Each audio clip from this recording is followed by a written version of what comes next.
L'histoire que je vais vous raconter s'est déroulée il y a 20 ans. J'avais 9 ans à l'époque, mais mes parents m'ont également raconté leur vision de l'histoire à plusieurs reprises, donc ça m'a aidé pour tout vous raconter. Mes parents sont tous les deux biologistes. Ils se sont rencontrés au travail et à partir de là, commence notre histoire. Le lieu où ils travaillaient à l'époque était un bâtiment gouvernemental dédié à la recherche en biologie utilisé dans des projets gouvernementaux tournés vers le public, ce qui signifiait que ce sont eux qui étudiaient l'environnement. Et des lois de protection de l'environnement étaient élaborées autour de leurs études. Il s'agit d'un ancien bâtiment gouvernemental massif. Il y avait toujours une garde de sécurité présente, jour et nuit. Pendant la journée, ces agents de sécurité restaient principalement à la réception et saluaient les gens. Mais la nuit, ils allaient faire leur ronde et s'assurer qu'il n'y avait pas d'intrus à cause de tout l'équipement scientifique et des ordinateurs conservés dans le bâtiment. Et l'un de ces gardes était, comment dire, un petit peu spécial. Au début, il semblait être la personne la plus gentille. Il était vraiment gentil avec moi. Et franchement, tous les souvenirs que j'ai de lui avant ça étaient vraiment sympas. Il me saluait et parlait de la manière la plus gentille chaque fois que mes parents m'amenaient au travail. Il me fabriquait des avions en papier. Ce pourquoi il était étonnamment doué. Et il les lançait avec moi et il restait avec moi à la réception les jours où mes parents devaient travailler jusque tard dans la nuit. Évidemment, pour moi, ça devenait assez ennuyeux. Vraiment assez rapidement. Alors, il me tenait compagnie et il essayait de me divertir. La plupart du temps, nous parlions, nous jouions avec les avions en papier et regardions la télévision. Tout ça semblait assez sympa, oui. Assez gentil pour que mes parents lui fassent confiance, ce qui était probablement leur plus grosse erreur. Une nuit, mes parents ont dû travailler encore plus tard que d'habitude. Je pense qu'il était environ 22 h et qu'ils y étaient encore. Alors, ce type qui était de nuit a décidé de m'emmener dans le bâtiment avec lui pour faire sa ronde. Nous avons commencé par le dernier étage, en vérifiant toutes les pièces et la partie extérieure sur le toit. Chaque pièce était si sombre que je restais toujours un peu en arrière, et j'attendais qu'il allume les lumières. Puis nous sommes descendus au deuxième étage, où se trouvaient le bureau et les laboratoires de mes parents. Nous avons vérifié le côté opposé du bâtiment, pénétrant dans des laboratoires équipés d'extracteurs massifs, de microscopes et de tout équipement scientifique auquel vous pourriez penser. Nous avons descendu les escaliers jusqu'au premier étage, où se trouvaient la plupart des salles d'administration. Je me souviens encore avoir vu des cartes et des plans partout sur les murs. À cet étage, nous n'avons rien vu de spécial. Alors, il était donc temps de vérifier les deux niveaux du sous-sol. J'ai pensé qu'il aurait été logique de vérifier d'abord les laboratoires du côté droit, car le côté gauche avait un escalier au bout menant à l'endroit où se trouvaient mes parents. Mais pour une raison quelconque, il a décidé que nous allions vérifier ce côté d'abord. Nous avons vérifié tous les laboratoires, mais j'ai remarqué que son rythme s'accélérait et qu'il commençait à avoir l'air et à paraître plus heureux, excité même. Encore une fois, nous avons vérifié tous les laboratoires, tous les coins d'un bout à l'autre, allumant les lumières devant nous et les éteignant derrière nous quand nous sommes partis. Arrivé dans la dernière zone, il a allumé toutes les lumières et nous sommes entrés. Il y avait 3 bureaux séparés de chaque côté du labo et sur le premier, il s'est précipité vers l'imprimante. Il l'a ouverte et a sorti 2 morceaux de papier et j'ai fait 2 avions en papier rapide. C'est à ce moment-là que tout a changé. Il a ramassé l'un des avions, est sorti du bureau et il a lancé de nouveau l'avion en papier vers le fond de la pièce. Puis ensuite, il m'a dit que celui qu'il venait de lancer était à moi et que maintenant, on pouvait les jeter là-dedans. Moi, tout content, j'ai couru vers le fond de la pièce pour récupérer mon avion. J'étais clairement excité de jouer avec. Mais soudain, les lumières se sont éteintes. Quand je me suis retourné pour vérifier ce qui se passait, je l'ai vu sortir du labo, éteindre les lumières et verrouiller la porte. J'ai couru vers la porte. J'ai donné des grands coups de poing et des coups de pied en lui criant d'ouvrir. La panique m'envahissait à cause de la peur que j'avais d'être dans le noir à ce moment-là. À travers la vitre de la porte, je pouvais le voir se précipiter dans les couloirs, éteindre les lumières au passage et disparaître après avoir tourné au coin d'un mur. J'avais tellement peur dans le noir que j'ai commencé à avoir des sortes d'imagination. Maintenant, en étant plus grand, je sais que c'est mon esprit qui m'a joué des tours. Je me suis blotti contre un coin et j'ai vu des ombres se déplacer autour de moi dans l'obscurité. Je ne pouvais que pleurer, perdu sans savoir ce qui se passait et pourquoi ils faisaient ça. Mes parents ont finalement fini de travailler et quand ils l'ont fait, ils ont emballé leurs affaires et se sont dirigés vers le hall pour venir me chercher et rentrer à la maison. Quand ils sont arrivés, le gardien de sécurité était à la réception. mais je n'étais nulle part. Ils ont paniqué, bien sûr, ont crié une centaine de jurons différentes à ce gars, et je ne sais pas comment, mais mon père ne l'a pas tué sur le champ. Une nouvelle fois, ils lui ont demandé où est-ce que j'étais. Il leur a simplement dit qu'il était allé faire le tour avec moi et que j'avais dû me perdre quelque part. C'est un bâtiment qui prend à peu près 1h30 pour vérifier de haut en bas, et même si on se précipite, alors dire il s'est perdu quelque part n'était pas vraiment quelque chose d'utile. Mes parents ont alors cherché pendant des heures sans me trouver. Ce n'est que lorsque j'ai vu une lumière au bout des couloirs menant au laboratoire dans lequel j'étais que j'ai eu le courage de me lever, de me précipiter vers la porte et commencer à la frapper aussi fort que possible. Ils m'ont finalement trouvé là-bas et ont forcé le garde à déverrouiller la porte pour me faire sortir. Je ne me souviens pas vraiment avoir dormi cette nuit-là, et si je l'ai fait, ça devait être par épuisement. Mais je sais que j'ai obligé ma mère à rester dans la chambre avec moi toute la nuit. Bien sûr, mes parents ont porté plainte contre le garde, et quand ils l'ont fait et que le gars a commencé à faire l'objet d'une enquête, il a été renvoyé et arrêté. Pas parce qu'il m'a enfermé là où il espérait probablement que personne ne me trouverait, mais parce qu'il était associé à d'autres criminels pour voler des ordinateurs et du matériel dans l'immeuble, pour les vendre sur un marché louche avec les informations contenues dans les disques durs et faire de l'argent dessus. À ce moment-là, il avait volé beaucoup de vieux ordinateurs sans que personne ne s'en rende compte. Et qui sait quels étaient ses plans pour moi cette nuit-là. Je ne suis pas convaincu qu'enfermer un enfant qui pleure au milieu de l'obscurité, caché dans une pièce, soit exactement le comportement le plus normal si vous n'essayez pas de le cacher et de venir le chercher plus tard quand tout le monde est parti et de le vendre comme partie de votre produit. Oui, je pense qu'il voulait faire du trafic d'organes avec moi. Heureusement, il n'a jamais eu l'occasion de le faire. On est bien d'accord. Heureusement, il n'a pas réussi. C'est une dinguerie. Le mec, il a réussi à gagner la confiance des parents et de l'enfant. Et à force, et petit à petit, là, il se dit, là, je pense que c'est mon moment. Vas-y. Et apparemment, le trafic d'organes, c'est pas si rare. Genre aux États-Unis, hein, vraiment, c'est pas si rare. Dans une vidéo de Joyka, oui, je fais la promotion d'un énorme youtubeur, mais il a effectivement dit que quand il se baladait aux États-Unis, à un moment, il y avait des pancartes partout qui disaient attention au trafic d'organes. Voilà, donc comme quoi, aux États-Unis, c'est quelque chose de normal. C'est tout à fait normal. Même si, attention, hein, en France, doit y en avoir aussi. Hein. Attention, c'est pas parce qu'il n'y a pas de prévention pour ça qu'il n'y en a pas. Donc faites attention à vous, bien évidemment. C'est une sorte de conseil nul, je sais, mais il faut le rappeler. Allez, on passe au prochain thread d'horreur.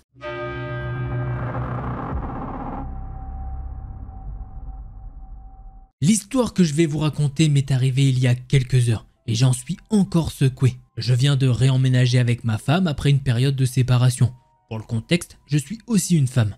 Avant, je vivais avec des amis. Une de ses amies m'a contacté parce que du courrier pour moi de la poste avait été livré chez elle. Apparemment, il y avait eu un problème avec le changement d'adresse. Le bureau de poste n'est qu'à quelques pâtés de maison et nous n'avons pas de voiture. Alors, ma femme et moi avons décidé d'y aller à pied et de régler les choses. Sur le chemin du retour, nous nous sommes arrêtés à un feu rouge pour attendre la traversée. De l'autre côté de la rue, deux hommes en scooter électrique ont commencé à se croiser. L'un des deux hommes a mis la main vers sa poche arrière et a sorti un couteau. C'est un couteau qu'on peut ouvrir et il a commencé à le tourner dans sa main alors qu'il traversait la route. Il nous regardait droit dans les yeux. Au tout début, j'ai même cru qu'il sortait un pistolet et qu'il allait nous tirer dessus. J'ai eu un petit ouf de soulagement en voyant que ce n'était qu'un couteau. Mais j'étais quand même terrifié. Je suis resté là, regardant avec peur, tenant la main de ma femme. Les deux hommes nous ont dépassés sans encombre. Ils ne nous ont jamais rien dit, mais la menace était claire. On pense qu'ils nous ont avertis qu'il ne fallait pas les interrompre. Quoi qu'il en soit, le feu est passé au vert juste après qu'ils nous aient dépassés. Et nous nous sommes dépêchés de faire le reste du chemin du retour et avons verrouillé les portes derrière nous. Ça a fait quelques heures que ça s'est passé, mais nous avons toutes les deux trop peur pour quitter notre appartement. Je n'ai jamais eu aussi peur de ma vie auparavant. Je suis juste soulagé qu'il n'ait pas essayé de faire quoi que ce soit. Voilà, c'est comme ça que se termine ce petit thread d'horreur. Très court, je sais. Mais apparemment, les mecs voulaient sûrement faire comprendre qu'il fallait pas les emmerder parce que peut-être ils avaient fait un business pas très loin. Peut-être qu'ils ont fait un vol, un cambriolage, un truc comme ça, on sait pas. D'ailleurs, faut que je remette mes cheveux. Bref, on n'en sait pas plus, mais c'est déjà terrifiant, hein. Il y a quand même un couteau à distance, certes,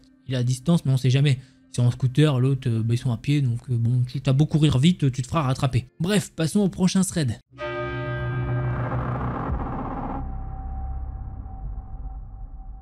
Salut tout le monde, je m'appelle Anthony et mon histoire se passe quand j'avais 5-6 ans. J'en ai désormais 17. Quand j'étais petit, j'habitais dans un petit quartier à Montréal. Beaucoup de gens se connaissent dans l'entourage et beaucoup de gens connaissaient mon père puisqu'il a vécu toute sa vie dans ce quartier. Et ce détail est très important. Puisque tout le monde connaissait mon père, j'avais beaucoup de liberté. J'allais souvent au parc avec des amis ou même seul parfois. On y jouait beaucoup mais il n'y avait quasiment jamais mes parents puisque le parc était très proche de chez moi. Mais un jour, comme ça, j'y suis allé avec mon père, puisque je voulais faire de la balançoire et étant jeune, je ne savais pas comment en faire. Dans ma tête, il y avait toujours un vieillard, bon, il avait plus ou moins 50 ans, assis à une table au fond du parc. Et je m'étais jamais posé la question quand j'étais seul, puisque honnêtement, je m'en foutais du gars et honnêtement, il me faisait un peu peur. Ce jour-là, puisque j'étais avec mon père, je lui pose la question pour voir qui c'est. Il me dit que c'est un monsieur qui a perdu son fils il y a bien des années et qu'il allait toujours au parc avec son fils. Et depuis qu'il est décédé, il passe beaucoup de son temps libre là-bas. Un jour, j'étais avec un ami au parc et on jouait à vérité ou conséquence. Et mon ami m'avait donné le défi d'aller parler au vieux monsieur.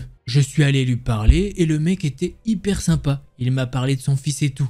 Il m'a dit que son fils était décédé dans un accident de voiture quand il avait 7 ans et qu'il ne s'était jamais pardonné d'avoir conduit en état d'ébriété. Tous les jours, je retournais au parc et je le voyais toujours, mais je ne lui ai jamais reparlé. Un jour, j'étais au parc seul et j'étais aux toilettes et j'ai pris la première cabine. Bon, les toilettes étaient assez spéciales puisque dans 2 des 6 cabines, il y avait une autre sortie et j'étais dans une des cabines avec une autre sortie. Pendant que je faisais mes trucs aux toilettes, quelqu'un d'autre rentre et attend devant ma cabine. Là, je me dis que c'est pas normal puisque les 5 autres sont censés être vides. Je me rhabille et j'attends quelques secondes et la personne ne bouge pas et surtout, elle ne fait aucun bruit. Je regarde dans la fente de la porte et là je vois un œil, c'est la personne qui me regardait. En voyant ça, je commence à hurler de toutes mes forces et je prends la seconde porte et je pars en courant dans le parc. Un homme assis sur un banc me voit courir et crier et il me demande qu'est-ce qui se passe et moi j'étais incapable de lui expliquer. Je n'arrêtais pas de crier. Je regarde les toilettes et je vois le vieillard en sortir et venir vers moi. Il essaie d'expliquer à l'homme que en fait je suis son fils et que je suis en train de faire une crise enfantine comme n'importe quel enfant de mon âge. Il dit à cet homme qu'il ne devrait pas s'en faire et que tout va bien aller. Là, d'un coup, comme ça, l'homme se met à frapper le vieillard. Il le bat jusqu'à ce qu'il soit par terre et qu'il me dise de courir jusqu'à chez moi. Je n'ai pas posé de questions et je suis parti en courant chez moi. J'ai tout raconté à mon père. Il m'a rassuré et m'a dit que tout allait bien et qu'il allait voir au parc. Moi, je reste chez moi et pendant de longues minutes, j'attends le retour de mon père, caché sous ma couverture, terrifié. En revenant, mon père m'a dit que tout allait bien et que ça n'arriverait plus. Pour moi, l'histoire s'arrêtait là. 10 ans plus tard, c'est-à-dire l'année passée pour moi, mon père et moi, on se préparait pour aller aux funérailles d'un ami de mon père, Eric. Mon père devait donner un discours en sa mémoire. Quand c'est le temps du discours, mon père fond en larmes et il dit que c'est grâce à Eric que je suis toujours en vie. Cet homme, c'est l'homme qui m'a sauvé du vieillard. Il savait pertinemment que ce vieillard mentait, car il connaissait mon père. Sur le chemin du retour, mon père m'a expliqué la vraie identité du vieillard. Ce vieillard n'a jamais eu d'enfant. En fait, il avait déjà été attrapé et mis en prison pour plusieurs accusations. Pour kidnapping et abus sur mineurs. Alors, je peux vous dire une chose. Si un jour j'ai des enfants, ils n'iront jamais au parc seuls. Et j'espère que vous non plus, vous ne laissez pas vos enfants sans surveillance. Je pense qu'à la fin, il a tout résumé. Moi, je vous le dis, quand je suis avec ma copine et mon chien au parc et que je vois un mec assis sur un banc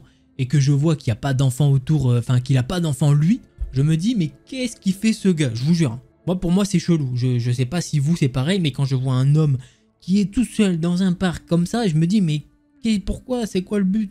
C'est bizarre. Après, j'ai vu trop de threads d'horreur dans ma vie. Et j'en ai raconté beaucoup trop. Alors forcément, je suis en mode, mais qu'est-ce que tu veux, mec? Ça se trouve, le gars, il prend juste l'air frais. Hein. Mais c'est bizarre quand même. Donc voilà, faites gaffe. Vraiment, petit conseil. C'est comme ça. Merci. Merci Delcor. N'hésite pas, tu dis dans les commentaires, merci Delcor pour le conseil. Voilà. Allez, on passe au prochain thread.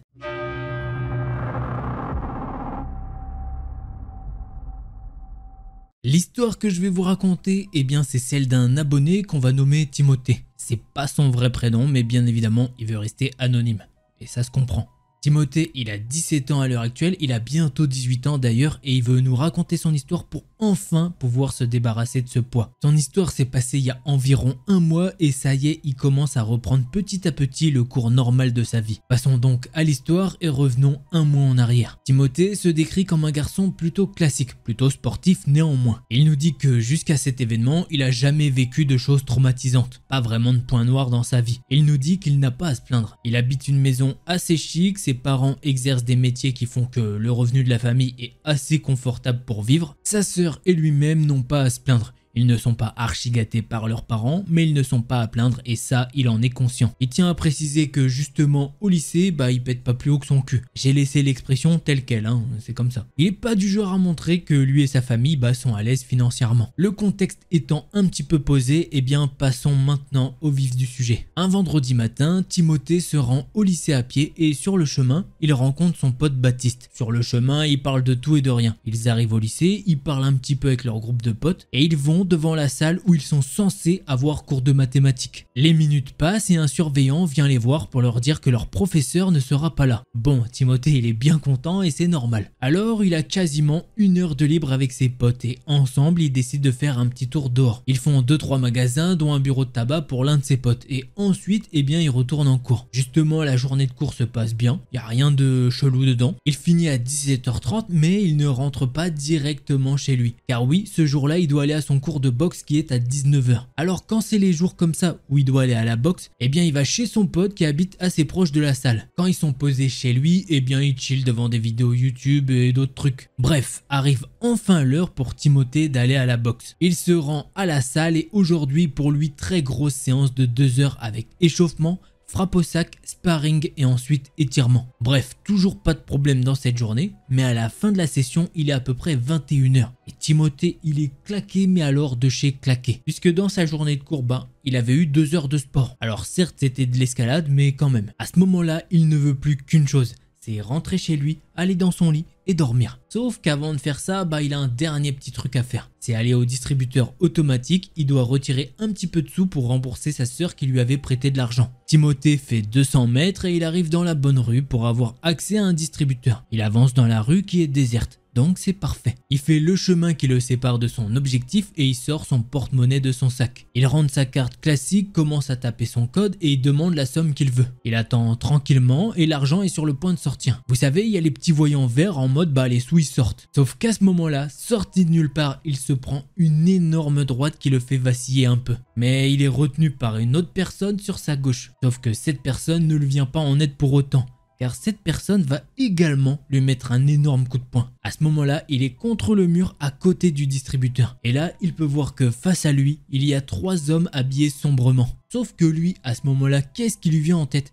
C'est qu'il était en train de retirer de l'argent. Et donc, il veut aller retirer son argent et sa carte. Sauf que bon, comme vous le comprenez vite, les gars, ils le laissent pas faire. Et celui qui semble être le chef de cette bande et qui est le plus proche du distributeur, il prend l'argent, il s'approche de Timothée et il le prend par le cou. Et il lui dit vas-y, retire tout ce que tu as. Timothée essaye clairement de leur dire que non, ça va pas le faire. Sauf que dès qu'il a dit ça, il s'est pris une énorme béquille dans la jambe. Alors en gros, c'est un bon gros coup dans la jambe si vous savez pas ce que c'est. Il leur dit clairement qu'ils peuvent aller se faire enculer. Voilà, ça c'est ses mots, clairement. Et en entendant ça, le chef de la bande lui sort un couteau et il lui met sous la gorge. Il lui fait comprendre que s'il ne le fait pas, il va le planter dans cette rue avec personne autour de lui. Là, Timothée, il nous avoue que face à une arme comme ça, il essaye de coopérer. Il va vers le distributeur et il retire 200 €. À peine l'argent sort qu'un des mecs prend l'argent et lui dit « C'est tout ce que t'as, FDP ?» Timothée, il leur dit que oui, il peut pas retirer plus ici, car c'est pas un distributeur de sa banque à lui. Il leur dit que son compte bancaire est dans telle banque et que là, le plafond, il est du coup atteint. Après avoir dit ça, il y a un des mecs qui se met à rire et qui dit « Bah tiens, ça tombe bien, il y en a un là-bas. » Et il se met à pointer un endroit de l'autre côté de la rue plus loin. Effectivement, Timothée, en regardant un petit peu, il peut voir que oui, c'est bien vrai. Du coup, il commence à marcher vers l'endroit indiqué. Mais il le fait pas de gaieté de cœur, Surtout qu'il y a un mec de chaque côté qui le tient fermement au niveau du bras. Quant au gars qui ne le tient pas, il est en train de scruter les environs. Sûrement pour regarder s'il y a quelqu'un qui arrive ou quoi. Sauf que malheureusement pour Timothée, c'est vide de chez vide. Donc, il peut même pas crier à l'aide. Ils arrivent devant le distributeur et il retire une nouvelle somme de 550 €. Là, le chef lui dit « Non mais tu nous refais le coup là, tu te fous de nous ?» Timothée il leur dit que non, là ça y est, il peut plus retirer, c'est le plafond de sa carte. Même s'il le voulait, il pourrait plus retirer. Le gars lui dit alors « Vas-y, donne ton code, on va voir. » Timothée, il commence à dire que non, il va pas leur donner. Mais le gars, il sort le couteau et il le menace de nouveau. Alors forcément, Tim, il donne son code. Et de ce qu'il arrive à voir, le gars tente toutes les sommes possibles. 1000 €, 500 €, 200 €, 100 €, bref. Le gars, il comprend qu'effectivement, il peut plus retirer d'argent au distributeur. Le chef de la bande retire la carte et lui dit « Ok, t'as pas menti, c'est bien mon gars, sinon, tu y serais passé. » Timothée, il est certes paniqué. mais il commence vraiment à faire le gars très apeuré. Il leur dit que s'ils peuvent, ils peuvent encore utiliser la carte. Ils ont qu'à payer en sans contact dans différents endroits. Le gars qui lui tient le bras gauche lui dit « Ah mais c'est vrai, t'es un bon toi. Tiens d'ailleurs, donne ton téléphone et tout ce qui a de la valeur. » Timothée lui donne alors son téléphone et c'est tout. Parce qu'il a pas vraiment d'autres trucs sur lui qui a de la valeur. Là, les gars vont le lâcher et lui disent « T'en parles à personne, sinon on te retrouve et t'es un homme mort. » Timothée, il joue vraiment le gars effrayé. Bon, il l'est un peu effectivement, mais il surjoue un peu. Et la première chose qu'il va faire après que les gars soient partis, eh bien c'est se diriger vers la salle de boxe. Car c'est l'endroit le plus safe pour lui et le plus proche. Là, le gérant de la salle le voit rentrer dans un état pas possible, puisque il s'est pris quand même quelques points. Et il lui demande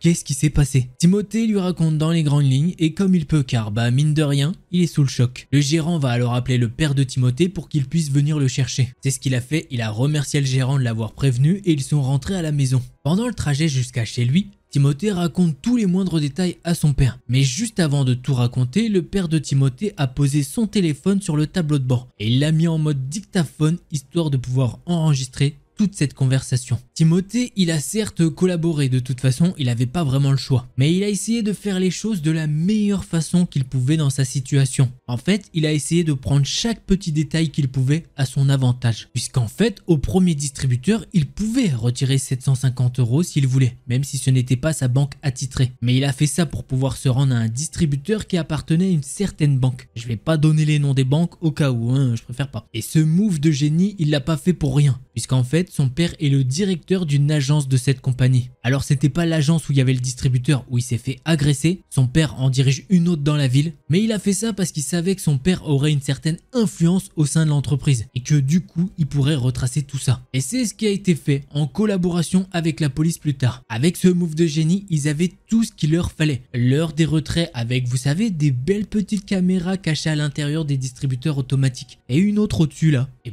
les caméras, elles sont pas là pour rien. Elles servent vraiment pour le coup. Sauf qu'au début, petit problème sur les caméras du distributeur. Il faisait quand même vachement nuit et c'était pas très bien éclairé. Sachant qu'en plus, les trois se mettent pas forcément dans l'angle de la caméra. Sauf le chef qui lui retirait vraiment tranquillement. Mais maintenant, vous imaginez bien que ces gugus, ils sont avides d'argent. Et du coup, ils ont sagement écouté Timothée. Ils ont fait des achats en paiement sans contact. Et ça dans plusieurs établissements. Et ces établissements disposent également de caméras de sécurité. Alors la police a réussi à regrouper un petit peu tout ça. Et ils avaient clairement l'identité des trois gugus. Bon, Timothée, il nous dit que clairement ces mecs auraient sûrement acheté sans contact ou quoi. Mais c'était bien de les avoir poussés à le faire. Et malheureusement, comme souvent, les gars étaient déjà connus des services de police. Mais maintenant, il faut que la justice fasse son boulot. Et qu'il condamne ces gens. C'est ce que la famille de Timothée espère. Puisqu'à l'heure actuelle, les gars ont été appréhendés, mais pour l'instant, aucune peine n'a été prononcée. Enfin bref, vous connaissez. Et voilà, c'est ainsi que se termine ce thread heureux. Alors tout d'abord, merci à Timothée, qui n'est pas son vrai prénom, de m'avoir raconté tout ça. C'était une expérience vraiment traumatisante à vivre, j'imagine. Et franchement, penser aux petits détails comme ça là, franchement bien joué.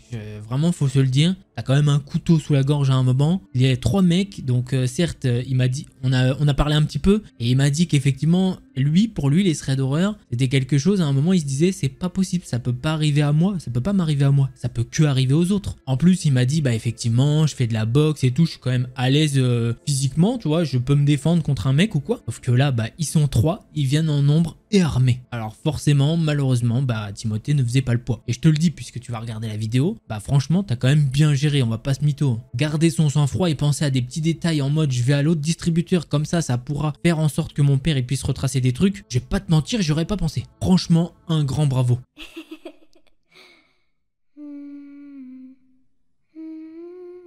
L'histoire que je vais vous raconter s'est déroulée il y a 2 ans. Je vivais dans un petit appartement au rez-de-chaussée d'un immeuble. J'avais une petite cour qui était séparée de la rue par une haie vraiment haute. L'avantage de cet appartement était que le poste de police était à 10 minutes à pied. Malheureusement, la poignée de ma porte d'entrée était défectueuse et elle se relevait plus haut que la normale. J'avais donc pour habitude de la relever de 3/4 quand je sortais. C'était un toc pour vérifier que ma porte était bien fermée. Un soir, en rentrant du boulot plus tôt que d'habitude, je remarque que ma poignée n'est plus dans la bonne position. Mais ma porte est fermée et à l'intérieur rien ne semble avoir bougé. Je me dis que c'est mon imagination et je vais me laver. La soirée passe et après quelques épisodes Netflix, je pars me coucher. Cette nuit-là, un cauchemar m'a réveillé en sueur. Je me voyais enfant devant la porte de mon appartement, fixant le couloir qui mène à la chambre. Je m'approche et le jeune moi répète sans cesse et de plus en plus fort que quelqu'un arrive. Lorsque j'arrive à son niveau, son visage me fixe brusquement et il me dit « Trop tard ». Il est là, en pointant le rideau du doigt et pousse un hurlement horrible. Je me réveille donc en sueur et pars me passer de l'eau sur le visage et me servir un verre d'eau. Je me remémore mon cauchemar et en buvant mon verre d'eau, je regarde le fameux rideau. Et là,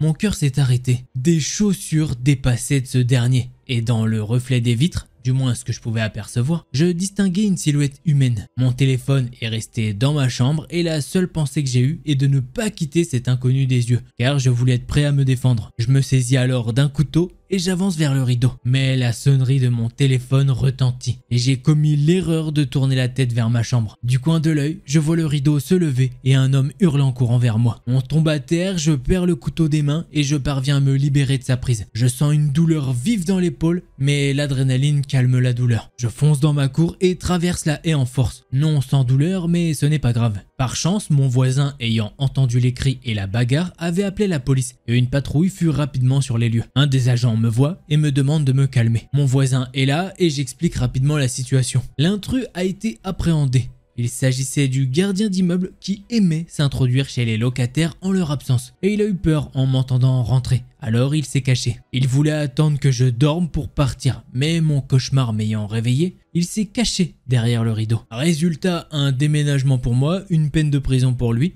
une blessure et une cicatrice à l'épaule due à un coup de couteau et un bon traumatisme. Voilà, c'est comme ça que se termine ce premier thread d'horreur. Ça commence bien. Bon, soi-disant, le gars il lui voulait pas de mal ou quoi, il avait juste eu peur. Il lui a alors juste mis un coup de couteau dans l'épaule. Bon, c'est juste, hein, tant qu'à faire, c'est pas trop grave. Non mais ça va, tranquille le mec. Petit truc chelou, le mec, pourquoi tu rentres dans les appartements de tes locataires comme ça? Ouais, salut, c'est la fête. Et ça, mon gars, tu peux pas faire ça chez moi. Si je suis pas là, t'as le petit cookie et à chaque fois que je sors, je lui dis, s'il y a quelqu'un qui rentre, tu le tues. Façon de parler, hein. S'il le fait, voilà, on saura. Mais... Cookie, malheureusement, il est trop gentil, donc c'est plus par prévention. C'est bien, il fait plein de bruit, mais il est trop gentil. Il est trop gentil, donc voilà. Bref, on passe au deuxième thread d'horreur.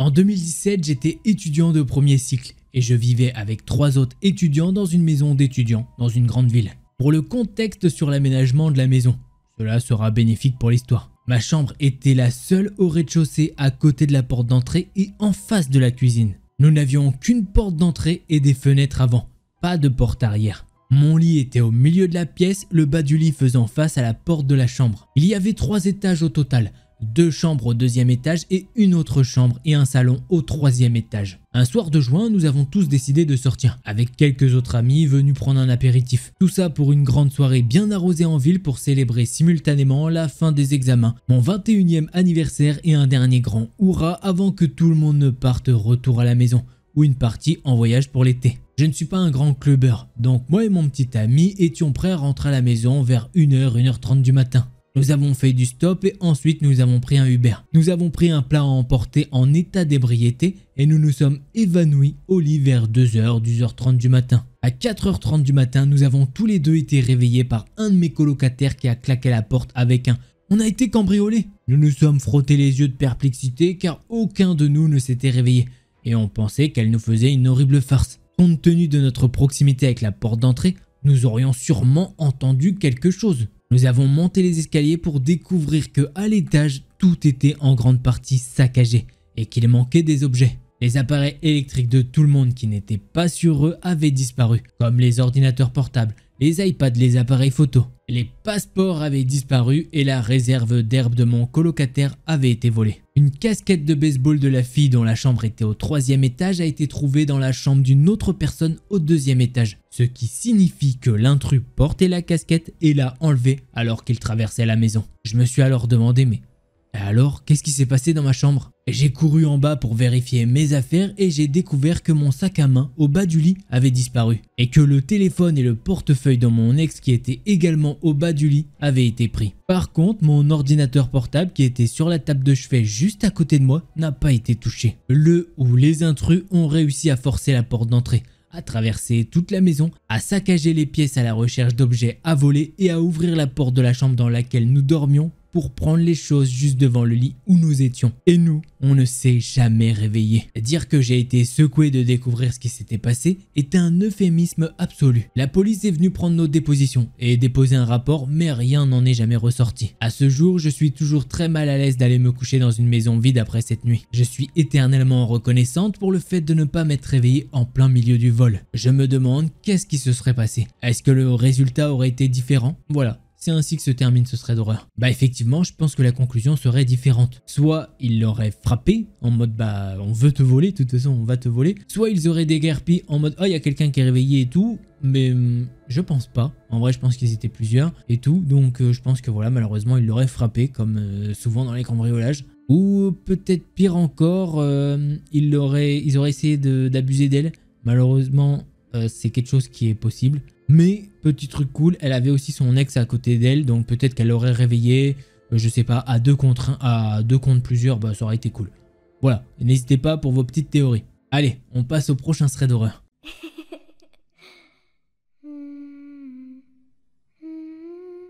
Je suis actuellement en fin de la vingtaine, et il y a des choses de mon enfance qui persistent encore avec moi même aujourd'hui. Et je ne sais pas quoi en penser. Quand j'étais enfant, je voyais des choses étranges et souvent effrayantes qui étaient toujours étiquetées par ma mère comme ayant une imagination hyperactive. Donc au bout d'un moment, j'ai arrêté de parler des choses que j'ai vues, mais je n'ai pas arrêté de les voir. J'ai toujours pensé qu'il y avait quelque chose d'autre dans notre réalité qui n'est pas perçu par tout le monde. Et à mesure que vous vieillissez, cela devient moins perceptible pour vous. Je me suis toujours senti observé, suivi, et parfois comme si quelque chose s'était attaché à moi. Les cauchemars, se réveiller en pleurant et en criant se sont produits aussi loin que je m'en souvienne. Mais j'ai appris à un jeune âge comment contrôler mes rêves pour la plupart, ou au moins être consciente que je rêvais. Quoi qu'il en soit, il y a eu beaucoup d'événements, mais ces quelques-uns m'ont marqué au fil des ans. J'aimais bien regarder la télé dans la chambre de ma mère. J'étais assise par terre. Derrière moi se trouvait un miroir tout rond. C'était vraiment dans le coin de la pièce derrière moi. Et pour une raison quelconque, j'ai ressenti le besoin de regarder en arrière et j'ai vu une femme me regarder depuis le miroir. Elle ressemblait à ma mère, mais à une version maladive de celle-ci. Elle portait une robe blanche avec de courts cheveux noirs en désordre. Sa peau était presque grise et elle était très mince. Ses pommettes saillantes et ses yeux enfoncés. Elle me fixait d'une manière troublante et quelques secondes après que je l'ai remarqué, ma mère est entrée dans la pièce. Quand j'ai regardé maman et que je me suis retourné vers le miroir, la dame était partie. D'ailleurs, notre nouveau chien détestait ce miroir. Ma mère avait même décidé de mettre un drap dessus car le chien arrêtait pas d'aboyer dessus. Quelques années plus tard, j'ai pu voir cette même dame pendue à un arbre de la cour. Une autre fois, il était tard dans la nuit et j'étais allongé dans mon lit superposé. J'étais en haut et au téléphone avec un ami. Quand, d'un coup, j'ai vu deux mains apparaître à l'échelle et s'agripper à la barrière du lit, comme si quelqu'un était en train de monter l'échelle. Et puis, une tête s'est levée de l'échelle et s'est tournée vers moi. La silhouette était toute noire, exactement comme une ombre, sans traits faciaux, mais j'avais l'impression qu'elle me regardait droit dans les yeux. J'ai crié à mon ami au téléphone « Ça me regarde !» Et puis, tout comme c'est venu, c'est parti. Ma plus jeune sœur qui a emménagé dans ma chambre quand je suis parti pour l'université a dit qu'elle a vu la même chose, accroupie sur une commode dans le coin de la pièce. C'était il y a des années que nous avons vu toutes les deux cette chose. Mais ça ne fait que récemment que nous l'avons évoqué. Je vais maintenant vous raconter un autre événement étrange. Je prenais une douche et il y avait deux rideaux. L'un était transparent mais brumeux et l'autre était sombre, donc on ne pouvait pas du tout voir à travers. J'ai fait tirer le rideau sombre sur le côté pour que plus de lumière passe à travers le rideau transparent. Là, une main s'est tendue par derrière où le rideau sombre a été tiré sur le côté et appuyé sur le rideau clair. J'ai paniqué, j'ai frappé le rideau de douche et je suis sorti en courant de la douche. Il n'y avait personne dans la salle de bain avec moi. J'ai encore aujourd'hui souvent du mal à me doucher à cause de cela et j'ai l'impression d'être surveillé. Enfin, dernier événement, j'avais l'habitude de m'arrêter dans les escaliers menant au sous-sol ou à la porte de ma chambre. Je ne sais pas pourquoi, mais j'avais presque l'impression de heurter une sorte de barrière, et mon corps ne voulait pas continuer dans cette direction. Alors je marchais simplement vers une autre partie de la maison et je réessayais plus tard. Mais je me souviens que je me faisais souvent crier dessus, car je n'avais pas réussi à descendre tous les escaliers, alors que j'étais censé descendre le linge. Et encore, je vous ai épargné certains événements, comme entendre des bruits de pas lorsque je suis seul dans la maison, entendre mon nom chuchoter, avoir l'impression que quelque chose est près de moi, ou être touché alors que je ne peux physiquement rien voir autour de moi. Ces événements se produisaient non seulement dans ma maison, mais également dans les maisons des membres de ma famille. Alors je vous pose une question, qu'est-ce que je dois faire? Alors de ce qu'on arrive à comprendre déjà, l'entité n'est pas forcément rattachée à la maison en elle-même, mais peut-être carrément à la famille tout entière. Peut-être une sorte de malédiction ou quelque chose comme ça. Peut-être que dans cette famille, s'est passé des choses qui sont pas très nettes. Et ça peut remonter à des décennies, voire même des centaines d'années. Voilà, j'en dirai pas plus sur cette histoire. Alors on va passer à la prochaine.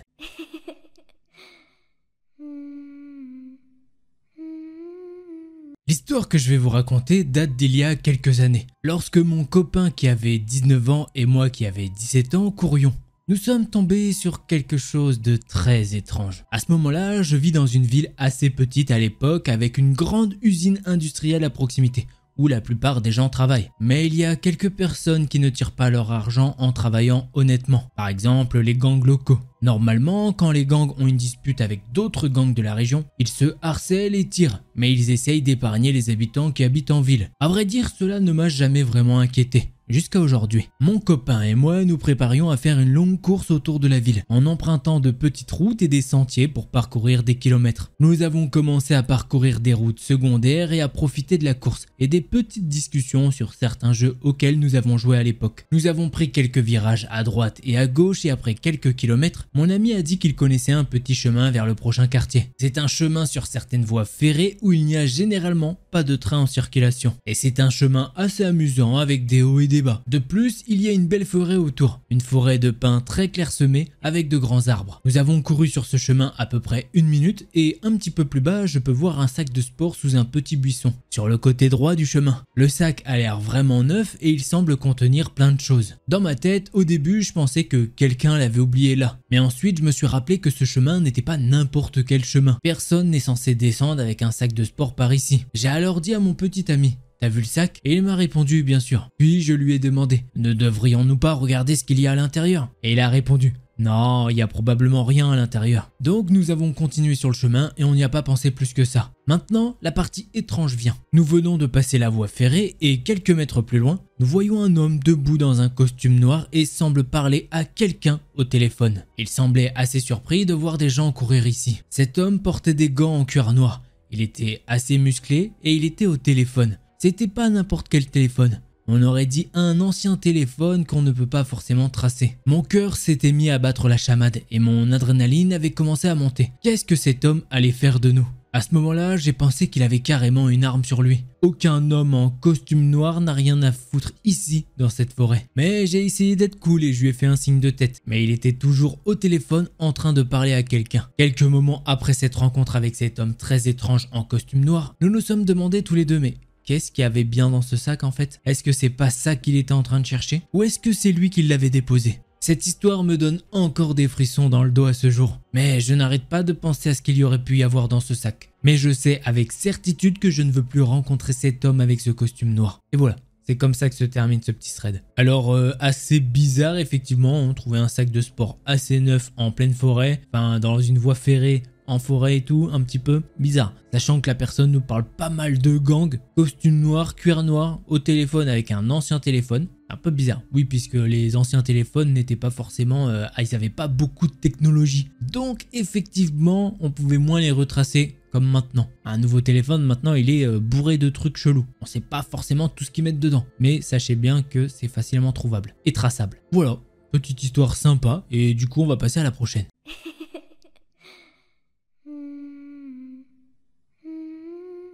Au cours de ma 2e année au lycée, j'ai malheureusement été impliqué dans une fusillade à l'école. Cela s'est produit pendant l'heure du déjeuner et je n'oublierai jamais le chaos qui s'est déroulé devant moi. Juste avant que la cloche ne sonne, j'ai entendu ce qui ressemblait à quelqu'un qui claquait les casiers aussi fort qu'il le pouvait. Le bruit résonnait dans les couloirs et avant que quiconque puisse réfléchir, Un enfant a couru dans le couloir en criant « Il a une arme !» Attention, c'était presque la fin d'année, donc malheureusement, beaucoup d'entre nous ont pensé que c'était une farce. La raison pour laquelle je dis ça est parce qu'au cours des derniers mois, des élèves ont apparemment posté sur Facebook qu'ils allaient tirer sur l'école. Nous avions donc des policiers dans nos salles de classe qui nous surveillaient sans arrêt tout au long du deuxième semestre. Alors quand cela s'est réellement produit, nous ne savions pas si c'était réel ou faux. Notre agent de sécurité qui était auparavant tireur d'élite dans l'armée a couru dans le couloir pour voir ce qui se passait. Même pas une minute plus tard, il revient en courant nous disant de courir.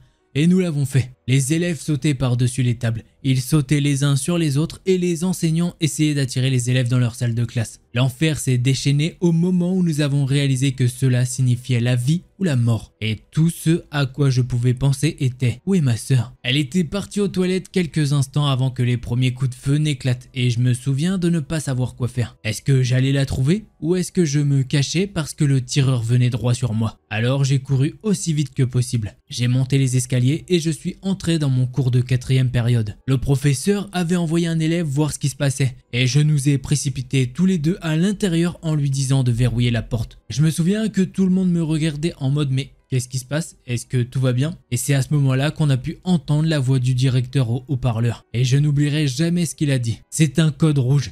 Cachez vos élèves. Je le répète, ce n'est pas un exercice d'entraînement.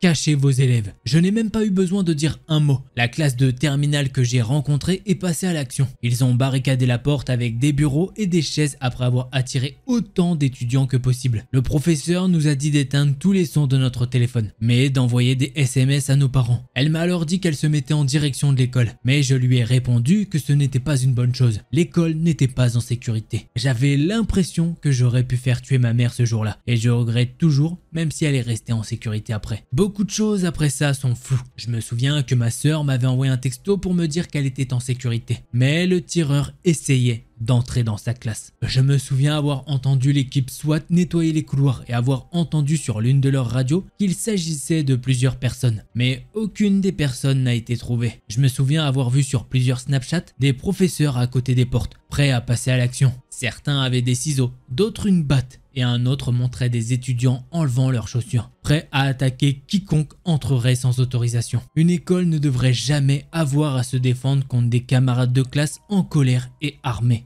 C'est quelque chose qui n'aurait jamais dû arriver, surtout un jour où notre garde était baissée. Pour faire court, nous avons été confinés de 13h45 à 22h ce soir-là. Les tireurs n'ont jamais été retrouvés, à ma connaissance, et personne n'a été mortellement blessé, Dieu merci. Nous avons enfin pu sortir de nos classes respectives, et on pouvait voir de la nourriture et des papiers éparpillés dans les couloirs. En sortant de l'école, nous avons dû mettre les mains en l'air, et avant de sortir, nous avons tous été fouillés pour nous assurer que nous n'avions pas d'armes. Mes parents m'ont serré dans leurs bras plus fort qu'ils ne l'avaient jamais fait auparavant. Et j'étais juste heureuse que nous soyons tous sortis pour voir un autre jour. Après ça, j'ai déménagé de Houston et je suis retourné dans ma ville natale, à 5 États de là. J'ai vécu un moment avec mon frère jusqu'à ce que j'aie mon propre logement. C'est à ce moment-là que j'ai rencontré Davon. Il avait environ 3 ans de plus que moi et je n'avais jamais réalisé qu'il était mon béguin de première année.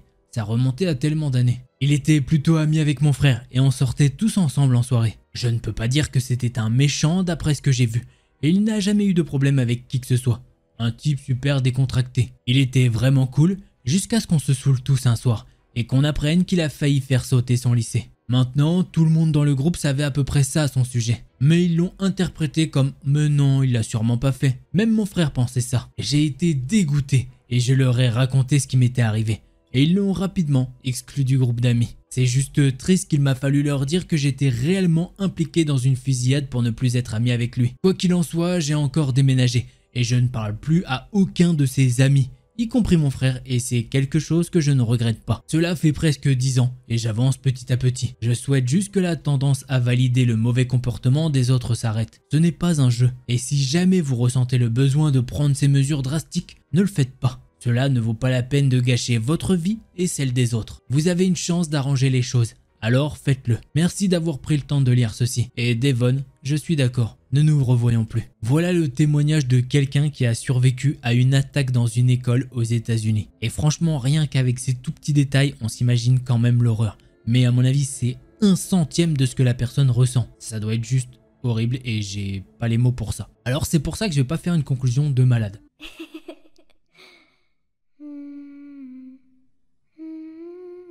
Bonjour, j'ai 18 ans et mon histoire s'est passée à mes 13 ans. Donc voilà ce qui s'est passé. Nous étions allés avec mes sœurs et mes parents à une sorte de petite fête organisée dans notre village. Vers les 21h30, nous avons dû rentrer parce que mes sœurs étaient fatiguées et que je m'ennuyais beaucoup. Mes parents, quant à eux, sont retournés à la fête en me laissant toute seule à la maison avec tout le monde à surveiller. Ce n'était pas la première fois. Et pour être honnête, j'aimais bien rester seule à la maison avec la responsabilité des autres. J'ai donc regardé plusieurs vidéos car je n'étais pas fatigué. Je n'avais qu'un écouteur au cas où mes parents revenaient plus tôt. À l'époque, je n'avais pas de téléphone à part celui que nous avions pour les urgences. C'était d'ailleurs celui que j'utilisais pour regarder mes vidéos. Mais rappelez-vous, je n'utilisais qu'un seul écouteur et c'est important à retenir car vers les 22h, j'entendais des sortes de grattements vers ma fenêtre qui était au rez-de-chaussée. Au début, je me suis dit que c'était rien de grave et que ça devait être le vent. Sauf qu'au bout d'un moment, les grattements venaient de mes stores et c'est là que j'ai commencé à m'inquiéter. Je quitte ma vidéo et je me mets à réfléchir. J'avais vu de nombreux threads d'horreur de Squeezie et j'avais retenu de ne surtout pas agir bizarrement. J'étais parano, mais j'avais mes sœurs à protéger donc c'était plutôt une bonne chose. Donc je me lève lentement comme si je devais aller aux toilettes ou m'occuper de mon chien. Mais au moment où je me lève,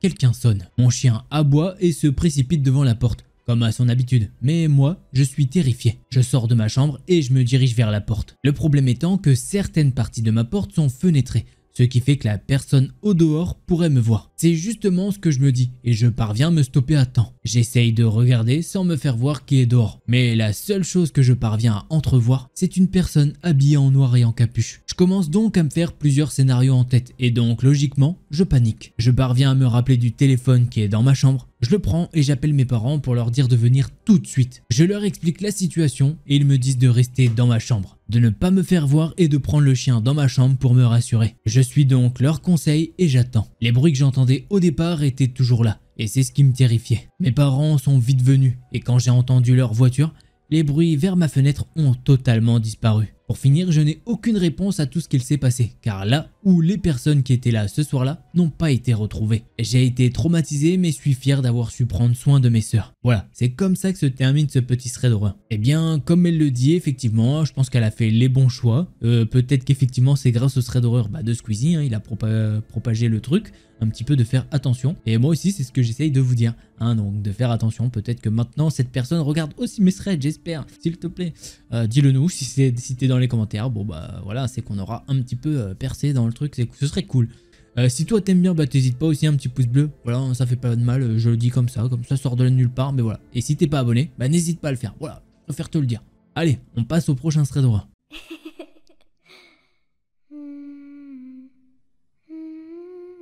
Je pensais publier ceci depuis un moment, et j'ai un petit peu de temps aujourd'hui, alors j'ai pensé que j'obtiendrais l'opinion de ce subreddit.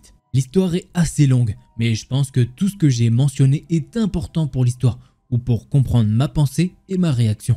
Il y a une petite histoire de configuration et de retour requis ici, alors veuillez excuser toute divagation.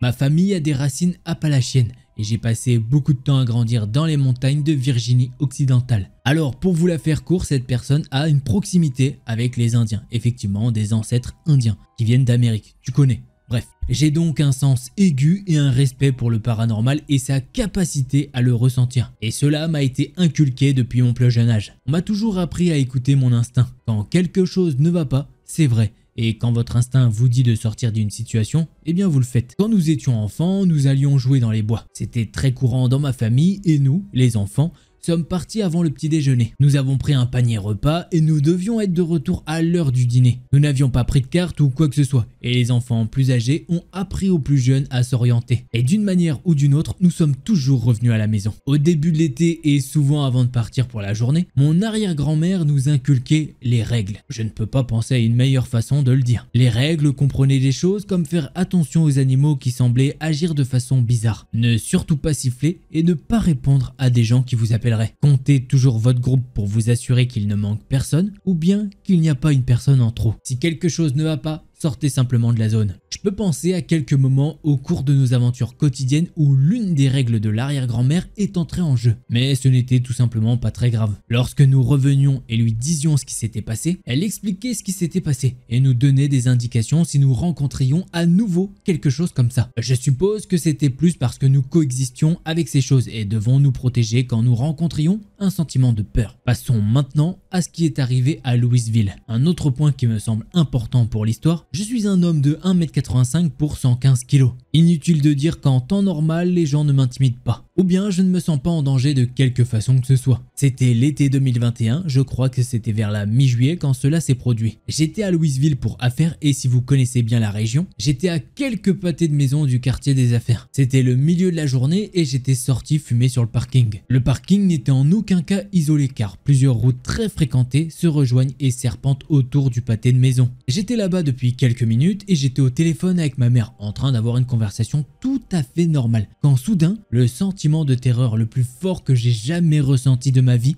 m'a envahi. J'ai levé les yeux et il y avait une femme marchant sur le trottoir à l'opposé de la rue. Marcher n'est pas vraiment le bon mot, pas plus que femme. Elle ne marchait pas vraiment au sens traditionnel. La meilleure façon de le décrire est qu'elle essayait de donner l'impression qu'elle marchait. Mais ses jambes étaient trop longues. Je ne veux pas dire que ses jambes étaient littéralement trop longues, mais c'est la meilleure façon de le décrire. C'était peut-être comme quelqu'un qui essayait de marcher sur des échasses. Il y avait quelque chose qui n'allait pas avec ses bras non plus. Parfois ils étaient trop grands, parfois ils étaient trop petits. Et je ne pouvais pas non plus la voir. Un petit peu comme si elle était floue ou pas rendue complètement. C'était pas une journée brumeuse et il ne faisait pas très chaud pour un mois de juillet. Je n'ai pas forcément de meilleure façon de l'expliquer, mais en tout cas, elle était floue. Quand je dis que j'ai été submergé par la peur, cela ne lui rend même pas vraiment justice. Je n'ai jamais ressenti de peur comme je l'ai ressenti ce jour-là. C'était une peur que je ne pensais même pas qu'il était possible de ressentir ça. C'était comme si j'étais en présence d'un mal ancien. Je n'avais pas peur pour mon corps mortel, mais pour mon âme. Et dès que je l'ai remarqué, j'ai été figé dans cette peur. Une partie de mon cerveau me criait de courir, mais je ne pouvais pas bouger un seul muscle. Je pouvais entendre ma mère à travers mes AirPods, mais je n'ai aucune idée de ce qu'elle disait et je ne pouvais pas comprendre. Je suis resté figé alors qu'elle se dirigeait vers moi. Je n'ai vraiment aucune idée de combien de temps cela a duré. Cela a peut-être duré 30 secondes ou bien 10 minutes, mais je pense que c'était probablement 1 minute ou 2. Et pendant tout ce temps-là, je n'étais concentré que sur elle. Elle a continué son étrange tentative de promenade et elle est restée floue jusqu'à ce qu'elle soit juste en face de moi. Je dirais qu'il y avait probablement environ 10 mètres nous séparant, compte tenu de la route à 2 voies et des trottoirs. Lorsqu'elle fut presque directement en face de moi, elle a commencé à prendre une forme plus définie. C'était une vieille dame, peut-être de 70 ou 80 ans. Une fois que j'ai fait cette connexion, mon cerveau rationnel a essayé de me dire que j'étais ridicule et qu'au final ce n'était qu'une vieille dame. Je n'ai rien à craindre d'une vieille dame. Même si elle est folle et qu'elle essayait de m'attaquer, eh bien je pourrais la prendre et la jeter de l'autre côté de la rue si j'en avais besoin. Mais la partie instinctive de mon cerveau n'était pas vraiment intéressée à faire ça. Lorsqu'elle fut juste en face de moi, elle s'arrêta. Elle s'est tournée vers moi et elle était un petit peu saccadée. Quand elle l'a fait, son visage était vraiment bizarre. Ce n'était pas comme dans un film d'horreur. Je ne peux pas vous dire exactement ce qui n'allait pas, mais il semblait que quelque chose n'allait pas. Elle m'a souri et sa bouche était trop grande. C'était un sourire qui allait jusqu'aux oreilles. Pour une raison quelconque, c'est ce sourire-là qui a finalement brisé ma paralysie. Et de ce fait, j'ai réussi à prendre mes jambes à mon cou. J'ai couru dans la direction opposée et je me suis arrêté que lorsque la zone était complètement hors de vue. Quand j'ai finalement repris mes esprits, ma mère criait au téléphone pour me demander si j'allais bien. Elle m'a informé que je venais juste d'arrêter de parler pendant un petit moment. Puis j'ai crié et elle pouvait entendre ma respiration. Je ne me souviens pas avoir crié. Mais si elle le dit, c'est que ça doit être vrai. Je me suis repris et je lui ai dit ce qui s'était passé. Elle m'a alors demandé de ne pas retourner dans cette région de sitôt. Et pour vous dire, même contre une grosse somme d'argent, je n'y serais pas retourné. J'ai pris un Uber à mon hôtel et j'ai commencé à prendre des dispositions pour écourter mon voyage. Le lendemain, j'ai pris un Uber pour aller jusqu'à ma voiture et le chauffeur m'a directement déposé juste à côté de ma voiture. Je suis monté dans ma voiture, je l'ai démarré et j'ai tracé pour m'éloigner de là. J'ai quitté Louisville dans mon rétroviseur aussi vite que j'ai pu. J'y suis retourné depuis, mais quand je dois aller dans cette région, j'y vais toujours en groupe et je l'évite autant que possible. J'ai essayé de rationaliser cela depuis lors et je n'arrive tout simplement pas à trouver une explication rationnelle. Je ne consomme pas de bonbons chelous, Je ne bois pas d'alcool et je n'ai pas de problème psychologique sous-jacent. Et il n'y a pas d'antécédents dans ma famille. Je n'ai jamais eu auparavant et je n'ai pas eu depuis une expérience comme celle-ci. La seule conclusion que je peux tirer est que j'ai rencontré quelque chose de paranormal. Mais je n'ai aucune idée de ce que c'était. En espérant que quelqu'un ici sur Reddit ait une idée. Ou bien vous, dans les commentaires. J'ai fait de mon mieux pour être aussi neutre et factuel que possible. J'ai essayé de laisser de côté l'hyperbole et les émotions. Même s'il est très difficile d'en discuter sans y introduire d'émotions. Aussi, je soulignerai que la mémoire humaine n'est pas parfaite, mais chaque détail est gravé dans mon esprit. Je rêve encore de cette expérience et je peux encore la voir dans mes rêves. Et voilà, c'est ainsi que se termine ce thread d'horreur un petit peu paranormal, clairement, même beaucoup en fait, clairement. Je vois un petit peu ce qu'il veut dire. Comme quoi la personne elle est très floue, elle est comme si elle était un peu ombrageuse et tout, je sais pas comment vous... Moi je le vois très bien, vous peut-être pas, je sais pas, hein, tu me diras si tu vois la scène, mais effectivement je vois bien le truc et au final peut-être l'entité se dit vas-y, je dois créer un truc humain histoire de pouvoir m'approcher de lui et c'est ce que cette entité a fait et au final bah, c'est ce qui l'a poussé à se dire mais c'est quoi ce sourire qui va jusqu'aux oreilles, c'est pas rationnel, il y a un problème et là ça a déclenché quelque chose, il a réussi à courir et se barrer. Tout simplement. Voilà, expérience que j'ai kiffé, enfin un thread d'horreur que j'ai kiffé, et j'espère que vous aussi. Alors on passe au prochain thread d'horreur.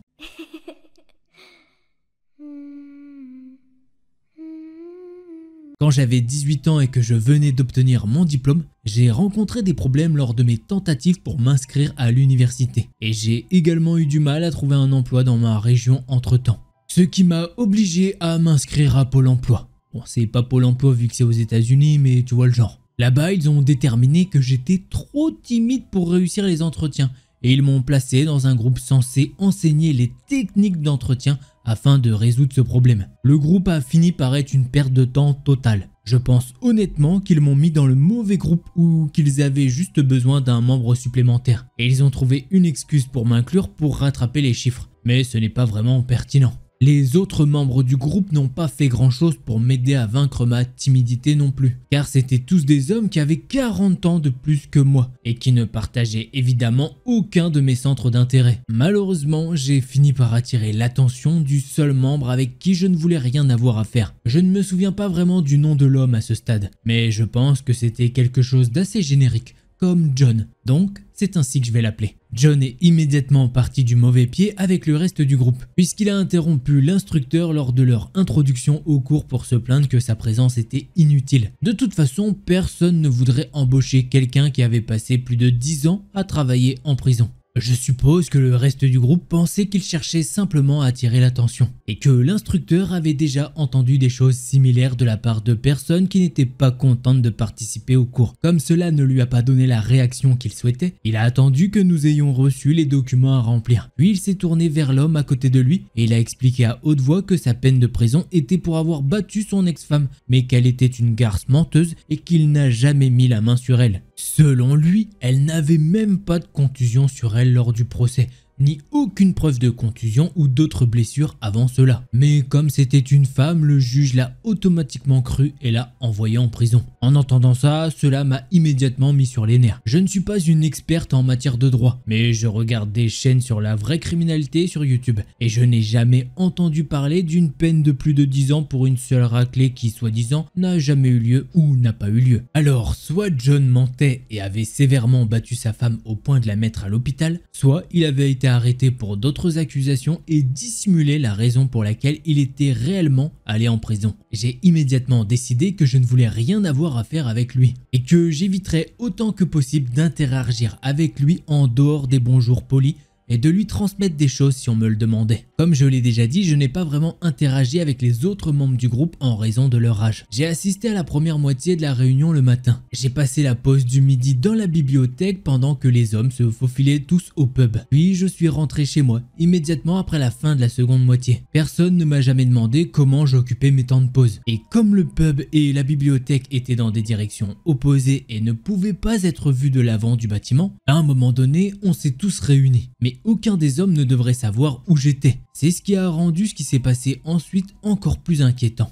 Vers la moitié du programme, il y a eu un jour où j'ai croisé un ami pendant ma pause du midi. Et j'ai décidé de reporter la visite à la bibliothèque jusqu'à la fin du cours pour la journée. Et après, j'irai pour rattraper tout ça. Quand je suis arrivé à la bibliothèque, j'ai fouillé un petit peu pendant environ un quart d'heure. Ensuite, je me suis dirigé vers le bureau pour consulter mes livres. Et j'ai fini par être entraîné dans une conversation avec le bibliothécaire. Il avait remarqué que je consultais des livres liés à une franchise qu'il appréciait également. Et cette franchise allait faire l'objet d'un nouveau film l'année suivante. Il n'y avait qu'une poignée d'autres personnes dans la bibliothèque. Donc je ne voyais rien de mal à parler à un homme sympathique de mon âge qui partageait mes intérêts après 8 heures d'ennui et de paperasse. Nous parlions depuis un petit quart d'heure quand il a soudainement jeté un œil par-dessus mon épaule. L'air confus et inquiet. Il était sur le point d'ouvrir la bouche pour dire quelque chose quand quelqu'un m'a attrapé par les épaules. Mes amis et ma famille savent que je déteste qu'on me touche les épaules sans avertissement. Et forcément, ils ne l'auraient jamais fait. J'ai donc immédiatement su que celui qui me touchait était un étranger. Et j'ai repoussé ses mains en me retournant et en reculant vers le bibliothécaire. Devinez qui c'était.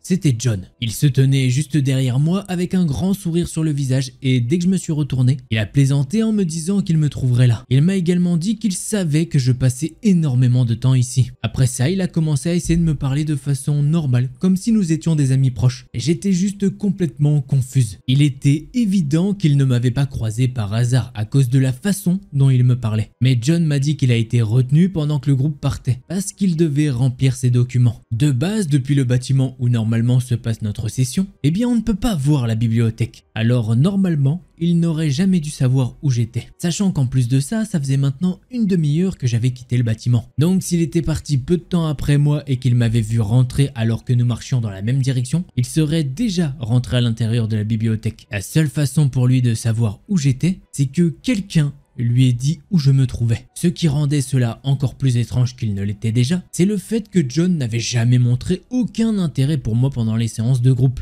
Et il m'ignorait surtout de la même manière que je l'ignorais, à moins que nous ne soyons obligés d'interagir pour une raison quelconque. Alors pourquoi maintenant, sorti de nulle part, il vient à la bibliothèque et essaye de me parler de façon tout naturelle, comme si on était des proches? Pendant que John parlait encore, le bibliothécaire s'est penché vers mon oreille et il m'a demandé si je le connaissais. Il avait vu que ma réaction était plutôt négative. Je lui ai alors expliqué brièvement la situation.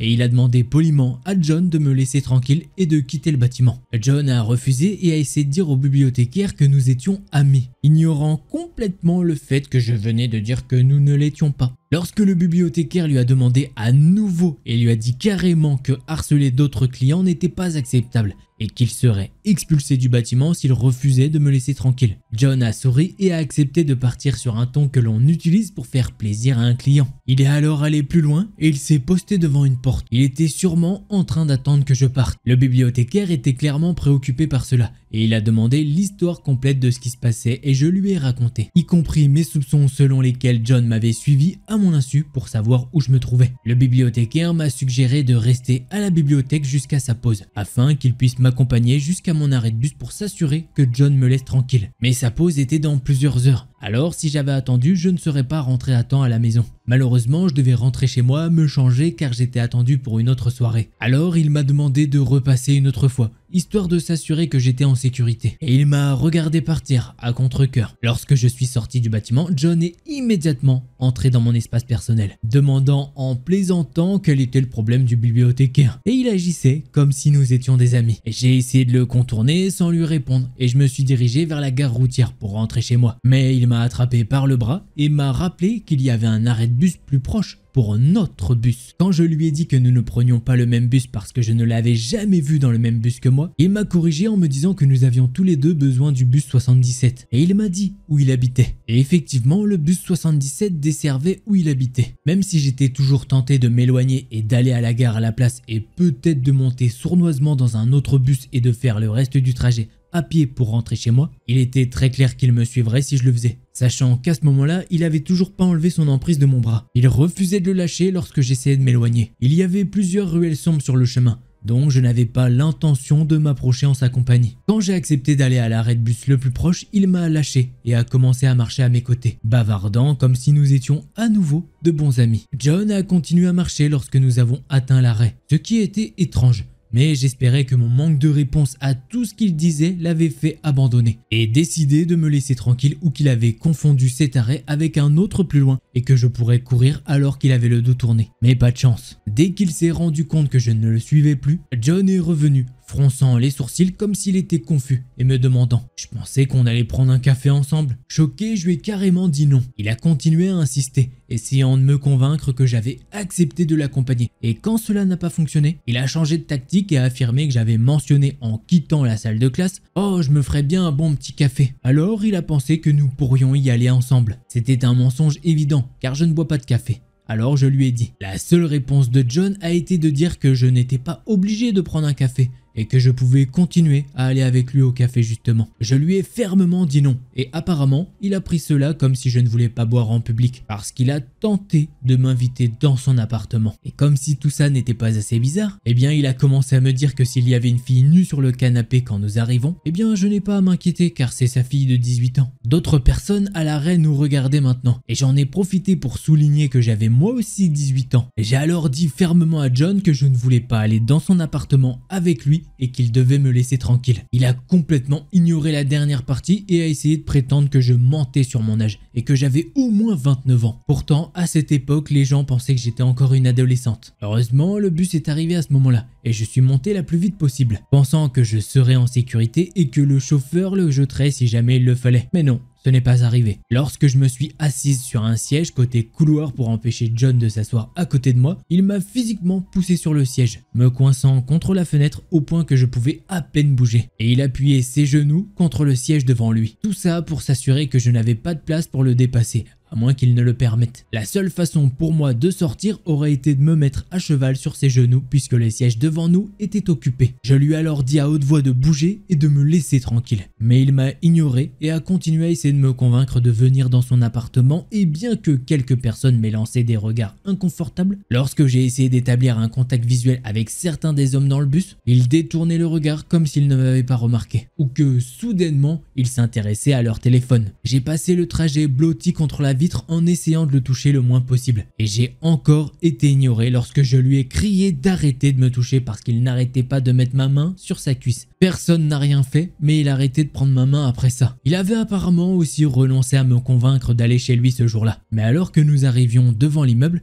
il me l'a fait remarquer. Il m'a littéralement forcé à regarder. Il m'a donné son numéro d'appartement et a essayé de me faire un bisou de revoir sur la joue. Ce que j'ai esquivé avant de descendre du bus et de frapper à la fenêtre d'en face pour essayer d'attirer mon attention afin qu'il puisse me faire un signe. Lorsque le bus est reparti, plusieurs personnes ont commencé à dire à haute voix à quel point il était dégoûtant et que les hommes comme lui devraient être signalés. Ils ont fait ça tout en refusant de regarder dans ma direction où j'étais assise en tremblant et en bouillonnant sur mon siège. Un autre gars maladroit a dit « Ça va ? Tu vas bien ?» Dès mon retour à la maison, j'ai envoyé un mail à l'instructeur, lui disant que je voulais changer de groupe et ne jamais revoir cet homme. Je lui ai expliqué tout ce qu'il avait fait. Il l'a lu et l'a ignoré pendant une semaine entière, jusqu'à ce que je lui envoie en suivi, menaçant d'impliquer la police s'il me forçait à interagir à nouveau avec cet homme. Il m'a alors donné une solution.